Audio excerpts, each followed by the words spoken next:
गुरु ब्रह्मा गुरुर्विष्णु गुरुर्देवो महेश्वरः गुरु साक्षात् परब्रह्म तस्मै श्री गुरवे नमः। अखंडमंडलाकारं व्याप्तं येन चराचरं यत्पदं दर्शितं येन तस्मै श्री गुरवे नमः। మనకి భారతీయ ఋషులు అందించింది ఏంటంటే 7 రోజులు 7 గ్రహములు రెండింటిని ఛాయాగ్రహములు అని చెప్పి ఇచ్చారు. ఈ 7 గ్రహముల యొక్క గ్రహము అంటే పీడించేది కాదు, గ్రహించేది. సో క్యాప్సూల్ పైన కవర్ లాంటివి సూర్యుడి నుంచి వచ్చే శక్తిని గ్రహించి మనకి అందిస్తూ ఉంటాయి. కాబట్టి ఆ ప్రాణశక్తి ధారణ 7 కూడా, ఈ 7 కూడా మన శరీరంలోనే ఉంటాయి. ఈ 7 కేంద్రములుగానే ఉంటాయి. ఎన్నో వేల గ్రహాలు ఉండొచ్చు, కానీ మానవ జీవితం ప్రారంభము ఒక జీవికి ఆ ప్రాణం రావడము ఇవన్నీ కూడా 7 గ్రహముల మీద ఆధారపడి ఉంటాయి. ఆ గ్రహిస్తున్నప్పుడు బుధుడు మనకి కొత్త దగ్గర ఏం చేస్తాడంటే నాభిస్థానంలో సూర్యుడి నుంచి వచ్చే తీవ్రమైన శక్తిని తగ్గించి స్టెప్ డౌన్ ట్రాన్స్ఫార్మర్ లాగా మనకి లోపల ప్రాణశక్తిని ప్రవేశపెడతాడు. అందుకు బుధుడు చాలా మణిపూర చక్రానికి కీలకమైనటువంటి గ్రహం. ఆకుపచ్చ వర్ణము. అలాగే శుక్రుడు, గురువు, అంగారకుడు ఈ 7 గ్రహంలో కూడా మనకి చాలా కీలక పాత్ర వహిస్తాయి. 2 నెగిటివ్ గ్రహం రాహువు, కేతు, అవి కూడా అవసరమే.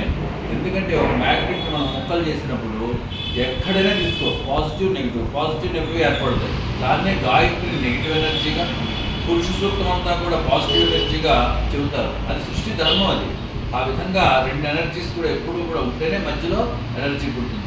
ఆ విధంగా 9 గ్రహములు కూడా మన యొక్క 9 నెలల్లోనే కూడా ప్రాణశక్తిని ఏర్పాటు చేస్తారు. కొన్ని వేల గ్రహములు ఉన్నప్పటికీ వాటి ప్రభావం మానవుల మీద పడదు. 9 గ్రహముల యొక్క ప్రభావమే వృక్ష జాతి మీద, ఖనిజ జాతి మీద, మానవ జాతి మీద కూడా పడుతుంది. ఖనిజములు, వృక్షములు మనకి ముందున్నటువంటి జన్మలు ఎలా తెలుస్తాయంటే మన రక్తంలో ఐరన్, మెగ్నీషియం 2 ఉంటాయి. మెగ్నీషియం అంతా కూడా వృక్ష జాతి నుంచి వచ్చింది. ఐరన్ అంతా కూడా ఐరన్ ఓరు వీటి నుంచి వచ్చింది, ఖనిజ జాతి నుంచి వచ్చింది. కాబట్టి ఆ 2 మనకు కనిపిస్తూనే ఉన్నాయి. అందువలన విశేషమైనటువంటి బాధలు, ఇబ్బందులు ఇవన్నీ వచ్చినప్పుడు గ్రహశాంతులు ప్రదక్షిణ చెప్పాడు. యాని కానిజ పాపాన్ని జన్మాంతర్పాని తాని పునఃసంతి ప్రదక్షిణ పదే. చివరికి రోగం వచ్చిన తర్వాత సైన్స్ కూడా బీపీ వచ్చిన వాకింగే, షుగర్ వచ్చిన వాకింగే, ఏ రోగం ఉన్నా ముందు వాకింగే చెప్తారు. బట్ ఈ ప్రదక్షిణే చెప్తున్నారు, కొత్తగా ఏమీ చెప్పట్లేదు. అది కూడా విజ్ఞానమే. తెలిసి చేస్తే జ్ఞానము, తెలియకుండా చేస్తే విజ్ఞానం. క్యాన్సర్కి రోగం ఉందో లేదో తెలియదు, ఆ రోగానికి మందు ఉందో లేదో తెలియదు, చేస్తూ ఉంటారు రీసెర్చ్. కాబట్టి ఆ రీసెర్చ్ అనేది జరుగుతూనే ఉంటుంది.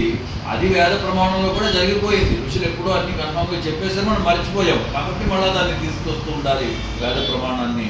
అటువంటి ప్రయోగాలు చేసుకుంటూ చక్కగా ఆధ్యాత్మికలో స్త్రీ సూక్తము, పురుషోత్తము కీలకమైన పాత్ర పోషిస్తాయి 2 కూడా.